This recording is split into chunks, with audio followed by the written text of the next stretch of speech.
반갑습니다. 논쌤입니다.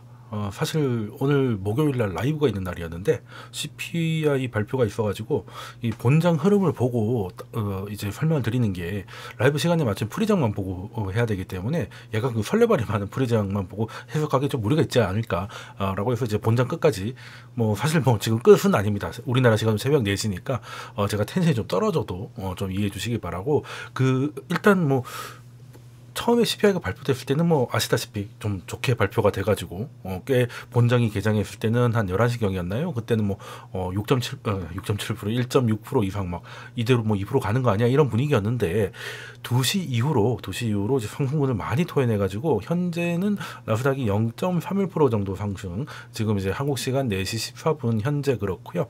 이거 어떻게 보면 이제 본장에서 시가도 아직은 제대로 지켜주지 못하는 느낌인 것 같습니다. 약간 의아하기도 하고 아니면 좀 실망스러우신 분들도 계실 것 같아가지고 또 설명을 좀 드려야 될 것 같습니다. 또 물가에 뭔가가 또 있는가 아니면 정말 말로만 들었던 그 스티키가 또 발견이 돼가지고 또 연준의 금리 인상이나 뭐 이런 게 또 뭐 이런 게 변화가 있었지 않을까 이런 생각을 많이 하실 것 같은데 일단은 CPI의 가 발표가 됐으니까 이걸 해석을 한번 해보죠. 뭐 일단 헤드라인은 전년 대비 3.2% 상승이었습니다. 일단 예상이 3.3이었으니까 예상보다 좋게 나온 경우죠. 그리고 이제 헤드라인은 이제 그 헤드라인의 전월 대비는 이제 0.2% 정도 상승을 할 거라고 예상이 됐는데 부합해서 0.2% 나왔습니다.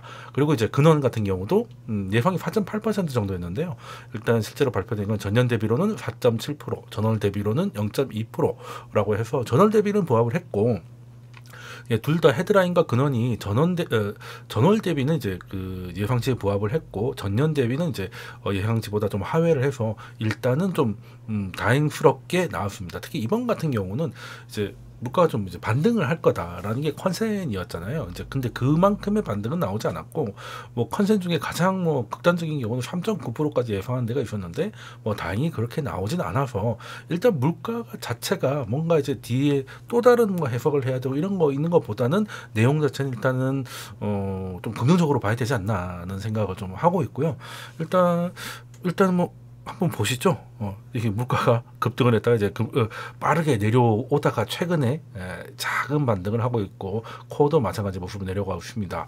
일단 닉 티머러스가 이제 트위터에 올린 게 있던데 일단은 연준이 헤드라인보다는 이제 코어가 더 중요하다는 얘기를 오랫동안 해왔다는 건 다들 아실 거예요. 그런데 그럼 이제 코어가 어떻게 되냐? 코어가 여기 까만색이죠. 내려가고 있습니다.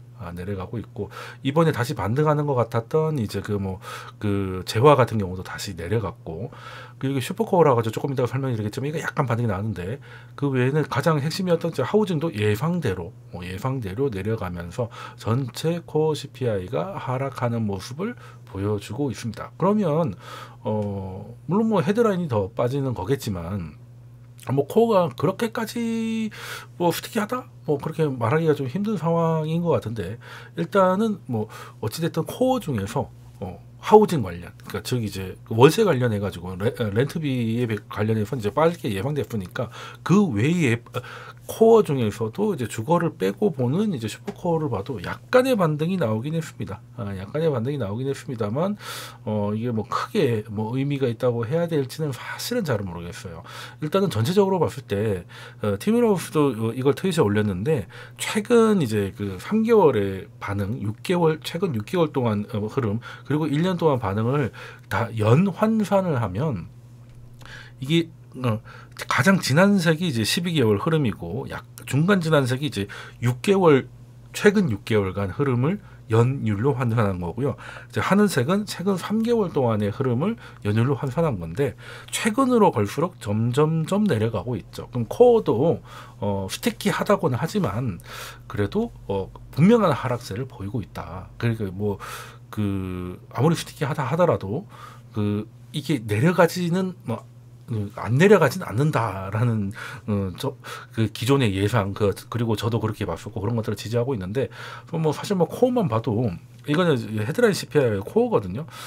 근데 뭐 이런 식으로 이렇게 빠지면 이게 정말 뭐 스티키한 건지, 좀 의심을 해볼 만한. 그러니까 이제부터는 이제 그 소위 말하는 기저 효과가 없어질 거니까 이제 좀 옆으로 갈 거예요. 옆으로 갈 건데 이게 0.3을 가면 전월 대비 0.3이 계속 이어진다고 치면 이제 연말에는 한 3% 후반, 중후반까지도 갈 수 있는 것이고 0.2%가 중간에 끼고 0.2%가 계속 나온다면 이제 더 하락을 할 수 있는 거라서 일단은 이번 그 CPI는 뭐 그렇게까지 걱정할 만한 일은 없었다.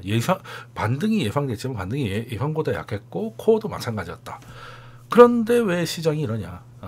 시장의 반응이 좀 실망스럽죠. 지금 약간 그 말하는 사이 약간 반등을 좀 더해서 0.4%인데 우리 풀이장이 좀 그 CPI 발표되기 한 5분 전까지만 해도 0.8% 정도 상승이었으니까 좀 실망적인 건 사실이거든요.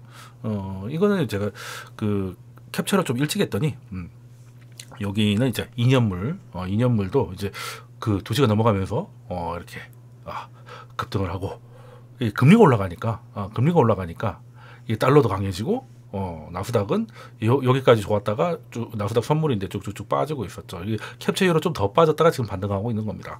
자, 그러면 이게 아니 왜 물가가 좋게 나왔다는데 왜 금리가 튀고 지랄이야, 그렇죠? 금리가 튀니까 당연히 이제 나스닥 같은 경우는 이제 하방 압력을 받을 수밖에 없는 것이죠. 사실 뭐 나스닥만 빠진 게 아니라 3대 시장이 거의 같은 흐름을 보였습니다. 그러면 이제 그럼 연준이 이걸 보고 이거 정말 스티키한데라고 해서 9월 달에도 한 번 더 가나? 그렇게 생각하나라고 했는데 그건 뭐 가봐야 알겠지만 현재 패드와치에서는 가면 갈수록 이제 동결이 지금 이제 90% 넘어가 있어요. 점점 이제 동결의 가능성이 높아지고 있죠. 그 최근에 또 연준 뭐 윌리엄스나 뭐 이런 사람들이 이제 거의 다 온 것 같다 이런 얘기를 이제 2명이나 하면서 사실은 이제 이제 이게 멈춤이 아니라 이제 동결이구나라는 것들이 이제 받아들여지고 있고 지금 이 CPI는 그걸 또 더 지지하는 모습이죠. 그런데 왜 이런 흐름이 나왔냐? 사실 다른 데 있었습니다. 제가 최근에 들어서 강의에서 지금까지는 물가와 인플레이션이 가장 중요했고 그래서 중앙은행의 뭐 긴축의 움직임 이런 것들이 이제 매크로로 지배를 해왔었잖아요. 근데 이제부터는 올해부터는 특히 이제 그 중앙은행보다 이제 정부가 이제 뭐 호재를 주든 악재를 주든 그 존재감이 커질 것이다. 뭐 이런 얘기를 이제 반복적으로 드리고 있잖아요. 근데 그게 또 오늘 새벽에 또 확인이 됐다고 해야 될까요? 이제 그런 것들이 나왔습니다. 새벽 2시부터 시장은 빠지고 금리가 튀었는데 그때 이제 어떤 뉴스가 나왔냐면은 이거 뭐 사실 오늘 그 30년 미국 장기채 입찰이 있다는 건 다들 아실 겁니다. 제가 그 오픈 채팅방에서도 오늘 이슈가 이제 CPI 발표가 있고 그리고 30년 물 국채 입찰 결과가 중요하다 말씀을 드렸는데 이거는 뭐 우리나라 지금 새벽 2시에 발표가 되니까 9시 반에 발표됐던 이제 CPI를 먼저 본 거고요. 그냥 요거 때문에 라이브를 일단 하지 않고 일단 이 새벽 3시가 5시가 넘어가지고 이 텐션 올린다고 고생하고 있거든요. 근데 의외로 이게 좀 이게 영향을 준 것 같아요. 일단은 뭐 30년 국채 입찰이란 게 뭡니까? 이제 국채라는 거는 이제 정부가 시장에서 돈을 빌려가지고 그 돈으로 이제 재정 정책을 쓰겠다는 거잖아요.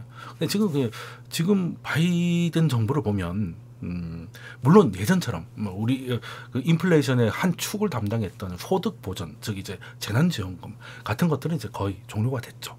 근데 그게 끝났다고 해서 재정 지출이 끝난 게 아니에요. 재정 지출이 끝난 게 아니고 뭐 거의 뭐라고 해야 되나 다른 것들이죠. 재량 지출, 뭐 국방비 아니면 그리고 뭐 의료비 뭐 이런 것들이 있어요. 쉽게 말해서 예전에 있었던 특이한 현금 지원성만 사라졌지 다른 지출은 오히려 늘어서 지금 재정 적자 증가 속도가 코로나 때랑 별로 차이가 안 납니다.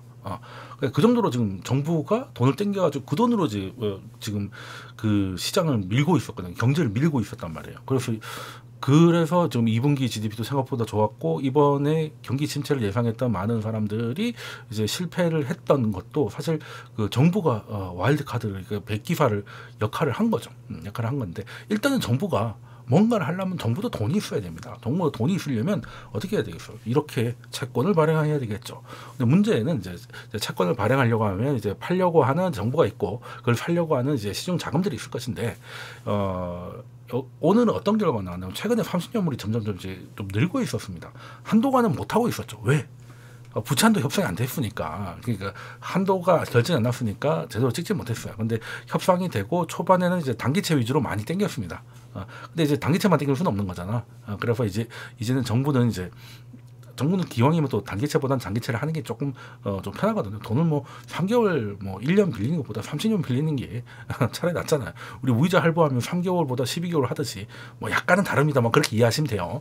자, 그런데 최근에 좀 늘어나고 있었는데 근데 그러면 무한정 시장이 사진 않을까요? 무한정 사진 않을까요? 그리고 그 사이에 무슨 일이 있었어? 피치사에서 신용등급을 이제 하락을 했어요. 이건 사실 그렇게 서프라이즈한 건 아니었어요. 왜 5월 달부터 신용등급에 대한 강등의 가능성을 피치는 얘기를 하고 있었고, 그리고 이번에 강등을 하면서 정작 앞으로의 전망은 부정 쪽에서 안정적으로 바꿨거든요. 그러니까 일단은 경고를 일단 때린 겁니다. 계속 낮출 건 아닌데 일단은 경고를 때린 거예요. 이게 무슨 말이냐면 지금까지 금리가 좀 올라서 최근에 시장이 조금 혼란스러웠잖아요. 그게 어떤 거냐면 올해 경기 침체가 올 거니까 다들 그렇게 생각했잖아요. 그러면 장기 금리가 내려가겠죠. 그러면 채권을 사면 돈을 벌 거 아니야. 그래서 지금 채권 사라는 한테 유명하신 분들 정말 많았죠. 그냥 채권 사라. 폼도 나고. 그래서 채권을 사고 심지어 이제 주로 이제 ETF로 샀겠죠. 근데 사는 김에 이제 3배짜리를 사고 이렇게 많이 했는데 그 사람들이 이제 굉장히 힘든 시간을 보냈잖아요. 채권 금리가 이제 올라갔다는 건 채권 가격이 떨어진 건데 3배짜리를 들고 있고 하면 더 고통이 심해지는 거잖아요. 그런 개인을 고소하더라도 일부 하방에 베팅했던 그러니까 쉽게 말해서 경기 침체가 올 거니까 미국의 헤지 펀드들이 요즘에 진짜 많이 망했거든요. 왜 그러냐면 이 채권을 사고 나스닥을 공매도 친 거야.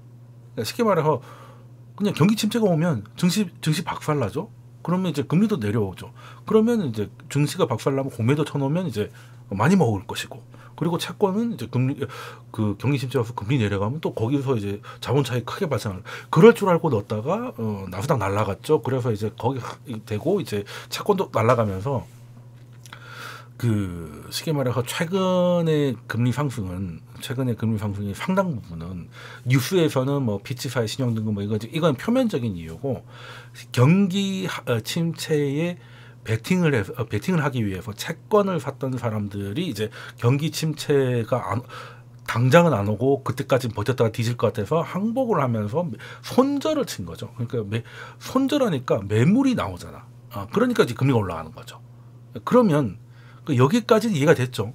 그럼 이런 상황에서 그러면 그 말인즉슨 경기 침체를 전망하고 채권을 살려는 사람들이 손절을 했다, 항복을 했다. 그러면 앞으로는 경기 침체에 대해서 베팅한다고 채권 사는 물량이 그렇게 늘까요, 줄까요, 비슷할까요?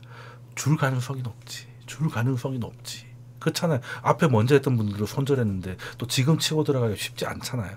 그런데 딱 30년 입찰이 있었는데 결과적으로 그자가 잘 보이실지 모르겠는데 쉽게 말해서 정부는 물량을 늘렸고 시장은 물량을 약간 줄였습니다. 그래서 금리가 올라갔어요. 금리가 올라갔고 지난번에는 그러니까 최고 입찰, 그러니까 최고 비싸게 산 애가 3.99%였나 그랬을 겁니다. 3.99%가 여기 적어놓은 것 같은데 안 적어놨나? 아무튼 3.99%였는데 이번에는 가장 비싸게 산 애가 4.17인가 그래요. 그러면 4.17이면 당시 그 결과가 나왔던 당시 유통시장, 그러니까 입찰이 유통보다는 싸게 받거든요. 그러면 4.17 정도가 제일 비싸게 산 놈이라며, 그러면 이제 이 가격은 말이 안 되는 거지. 그래서 금리가 급등하기 시작하는 겁니다. 금리가 급등하. 그럼 10년물 따라가죠. 20년물 따라가죠. 10년물 따라가죠. 7년물 따라가죠. 5년물 따라가죠. 다 올라가니까 이제 금리가 이런 식으로 올라가 버리니까 일단은 물가가 좋고 이거는 나중 문제고 주식이 많이 맞았던 겁니다.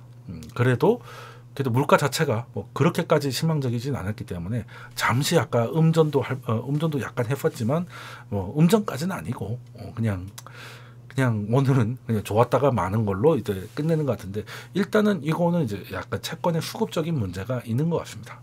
그래서 이제 물가에 대해서 너무 의심할 필요는 없는 것 같다는 것이고요. 그래서 제가 이제 그 말씀드린 거는 이제 중앙은행이 이제 그 뭐 금리를 올리고 낮추고 더 높이고 낮추고 이런 것보다는 이제 앞으로가는 특히 미국이 이제 드디어 이제 내년쯤 되면 이제 대선 기간으로 넘어가는 상황이거든요. 그리고 중요한 게 우리가 이제 부채한도 협상이 일단은 타결은 됐습니다. 그러니까 그 어디까지 쓰자, 어디까지 하자. 그리고 2년 동안 뭐 그 국방비 외에는 재량 지출을 늘리지 말자고 진짜 거기까지만 합의를 한 거예요. 그러니까 이제 원칙적 합의를 한 거죠. 그러니까 큰 틀에서 합의를 했습니다. 그러니까 부채한도는 이 정도로 올리고, 그리고 2년 동안 예산은 이제 국방비를 제외하고 재량 지출은 더 이상 늘리지 않는 걸로 일단 합의를 봤어요. 급하니까. 근데 그런 다음에 이제 그 예산이 한두 푼이 아니고 한두 항목이 아니잖아요. 그럼 이제부터 뭘 해야 되냐면 그 안에서 이제 이 예산은 얼마, 저 예산은 얼마 이렇게 예산을 짜야 되는데 요거는 아직 합의가 안 됐어요. 이제부터 시작하는 거지. 그러니까 공화당에서는 이제 어떻게든 이제 국방비나 이런 거 자신들이 이제 원하는 이런 예산을 좀 늘리고, 그리고 이제 뭐 메디케어나 이런 것들은 줄이려고 할 것이고, 민주당은 당연히 그걸 또 지키려고 하겠죠. 그 와중에서 이제 와리가리를 하게 될 것이고, 바이든은 어쨌든 재선을 했기 때문에 내년 경제가 중요하잖아요. 그리고 돈을 쓰면 이 경기 침체가 이렇게 예상됐던 이 올해도 나이스하게 넘길 수 있다는 걸 알았잖아. 그럼 내년에는 더 파이팅을 해야 되겠죠. 그러면 돈이 또 필요할 거 아니야. 그러면 이제 또 국채 발행을 또 계속 하려고 하겠죠. 그러면 또 그걸 가지고 또 공화당은 물어뜯고 싸우고, 이제 또 뭐 예산을 여기서 빼니 너 국채 그런 식으로 발행해가지고 이런 식으로 하면 요 복지 예산 빼야 돼. 뭐 맨날 싸우겠죠. 맨날 싸울 것이고, 뭐 정치라는 게 원래 그런 것이지만, 그래서 제가 말씀드리고 싶은 거는 이제부터는 약간 정치다. 그래서 제가 강의도 올려드렸잖아요. 이제부터는 이제 문제가 생기면 정치에서 오지 연준 금리에서 올 것 같지는 않다는 말씀을 드렸고, 그리고 이제 어떻게 보면 이제 그 피치사가 신용등급을 이제 강등을 한 거는 지금까지는 경기 침체가 너무 우려됐기 때문에 바이든이 저런 식으로 돈을 쓰는 것도 가만히 있었는데, 지금은 그럴 필요가 없잖아. 지금은 그럴 필요가 없기 때문에 이제 앞으로는 이제 쉽지 않을 걸이라고 하는 하나의 상징적인 사건이 아닌가라는 생각을 좀 해요. 일단 그렇다고 해서 재정 지출 때문에 과거처럼 인플레이션이 폭등할 거라고는 생각하지는 않습니다. 왜? 재정 정책 중에서도 가장 인플레를 자극하는 거는 이제 소득 지원, 즉 이제 말 그대로 우리 국민들한테 그냥 현금을 찔러주는 거죠. 이제 그건 아니라는 거지. 복지하고 또 다른 거잖아. 복지는 이제 필요한 사람한테 주는 것이고, 근데 재난지원금은 그냥 싹 다 뿌린 거잖아요. 그러니까 이제 그 수요 창출 능력 자체가 다른 거죠. 근데 요거는 이제 못할 것이고, 바이든도 이제 물가 생각해야 되니까 그거 못 하는데, 그 외의 사업들은 이제 계속 하고 있어서 생각보다 이제 그게 그 재정 지출이 안 준다는 것이고, 지금까지는 요 아저씨도 여기 들고 있죠. 나는 공화당원인데, 근데 그러니까 공화당이라고 했는데 바이든을 위한 공화당이다. 나의 정당은 어디로 갔나 이거죠. 그러니까 공화당이 쉽게 말해서 이렇게 재정 지출을 확대하고 큰 정부를 가는 민주당에 대해서 오히려 도와주고 앉아 있느냐 이거잖아요. 이제 공화당도 선거 신경 써야 됩니다. 자, 그러면 이제 요것도 이제 얘기가 될 것이고, 앞으로 정치가 좀 시끌시끌하겠죠. 그리고 또 무시할 수 없는 게 요즘 같은 금리에 워낙 이제 돈을 많이 땡겼잖아요. 그래서 이자 지출 문제도 일단 금리 자체가 많이 올랐고 지출도 많이 썼기 때문에 GDP 대비 뭐 이자 지출의 비중이 지금 1990년 이후로 가장 많이 높아졌습니다. 거의 그 수준까지 어떻게 보면 이제 전고점에 왔다. 이런 식으로 계속 늘린다는 거는 뭐 물론 물가가 올라가서 이제 그 실질 가치를 녹여서 인플레이션으로 이제 부채를 녹이는 거는 계속 되겠지만, 근데 조달 금리 자체가 예전에 뭐 1.4%에 하는 게 아니라 지금 뭐 거의 4%에 하고 있는데, 어떻게 보면 이제 4%의 이자를 30년 동안 땡긴 거잖아요. 그럼 과거에 비해서 이자 비용이 이제 좀 무시할 수는 없죠. 늘어도 너무 빨리 느니까. 그러니까 이게 있다고 해서 문제되는 건 아닌데, 뭐든지 너무 급등한 문제잖아요. 이것들도 좀 문제가 될 수 있고, 그리고 이제 그 한때는 이제 코로나 때 저금리 수혜를 굉장히 많이 받잖아요. 이제 금리가 싼데 조달을 많이 해가지고, 그래서 이제 정부가 뜻하지 않게 많이 뭐 꿀을 빨았는데, 이게 생각보다 빨리 없어지고 있고. 그래서 일단은 뭐 당장 뭐 미국이란 나라가 재정 적자 좀 는다고 해서 이자 좀 내야 될 돈이 많아진다고 해서 뭐 망하고 이런 건 절대 아니겠습니다만, 순간적으로 이렇게 스파이크를 하고 급등을 하면 적어도 정치적인 그 공격을 받을 수는 있어요. 그렇죠. 아니 뭐 이렇게 표를 보니까 이게 너무 느는 거야. 그러면 바이든 이거 이대로 두면 안 되겠다, 이런 여론이 생길 수도 있잖아요. 그러니까 그걸 공화당도 알 것이고 공화당이 그걸 또 이용할 수도 있고. 그러면 또 바이든은 아니다, 지금은 뭘 오히려 국가가 나서가지고 민간이 못하는 시기니까 뭘 해야 된다고 뭐 파이팅을 할 것이고 막 물어뜯고 싸우겠지만. 그래 일단은 당장은 이제 바이든이 어떻게 행동할까를 봐야 되는데, 오늘 입찰 결과를 봐서 뭐 그냥 계속 갈 것 같아요. 계속 갈 것 같고, 그러니까 시장이 이제는 좋아져야 됩니다. 그걸 좀 받아낼 수 있어야 되고, 그 하반기는 좀 재밌을 것 같아요. 상반기 때는 미국의 재정 지출이라는 뜻하지 않은 다크호스가 그 경기 침체를 많이 막아줘서 오히려 뭐 유동성 상승 비슷한 뭐 이런 흐름까지 나왔었다면, 이제는 하더라도 상반기보다는 힘들지 않겠냐. 그러니까 나라 돈을 찌르는 것도. 그런데 또 물가가 재차 오르고 뭐 이렇게 해서 연준이 다시 파이팅 하기에는 물가가 뭐 그래도 순리대로 내려가고 있어요. 그러니까 위아래가, 그러니까 비관론자 뭐 강세론자가 둘 다 좀 애매한 상황이에요. 그렇게 되면 아무래도 에이 모르겠다, 뭐 어떻게 될지 모르겠는데 지금 당장 돈 버는 기업이 좋지 않을까, 뭐 이렇게 될 수 있죠. 그래서 이제 여름이 좀 지나고 이제 10월달 정도 되면 또 실적 시즌이 열리잖아요. 그때쯤 되면 이제 진짜 이제 실적에 반응하는 뭐 그런 시장이 열릴 수 있고. 그래서 지금 미국도 마찬가지고 한국도 마찬가지고 이제 폴림이 너무 강했다가 좀 완화되는 순간인데, 그게 좀 완화되면 그래도 이제 그 미국이 재정 지출을 완전히 줄이는 게 아니고 우리의 EPS, 그 코스피 EPS가 상승을 할 때는 시장이 그렇게 무너지지는 않거든요. 근데 시장이 마냥 달리기에는 껄끄러운 게 있으니까, 그래도 지금 당장 실적을 내놓는 회사를 찾고 그 실적에 반응을 하는 모습들이 보이잖아요. 이제 그런 것들 보면 이제 과도한 쏠림이 좀 완화되는데, 그 완화가 꼭 과거처럼 이렇게 막 폭락 뭐 이런 건 아니라, 그러니까 원래는 코스닥이 한번 이렇게 무슨 뭐 주도주 이런 것 때문에 한번 쭉 가고 나면 그 다들 이제 빚내서 투자를 한다고 비투가 늘어나가지고 요거 좀 신용 잔고를 이제 토해내고, 그러니까 급락이 나와서 신용이 좀 통한 다음에 좀 가야 된다, 이런 거 많이 들어보셨잖아요. 근데 이번에는 신용이 별로 늘지 않았어요. 그냥 이제 금리가 높으니까 대출은 안 하고 그냥 있는 주식을 팔고 이걸 사든지, 아니면 예금을 하려고 했던 돈이 이렇게 파든지, 그래서 예탁금이 좀 늘고, 아니면 있는 종목 중에서 팔았으니까 주도주들은 미친듯이 올라가고 그게 아닌 애들은 미친듯이 떨어지는 이런 극단적인 쏠림이 나왔던 이유도 비투가 별로 없었기 때문이거든요. 근데 그게 쏠릴 때는 굉장히 좀 이렇게 쏠림을 강화시키지만, 이 쏠림이 완화될 때는 뭐 일단은 뭐 털려 나가야 될 신용이 많지 않으니까 뭐 시장이 그렇게까지 안 빠져도 된다.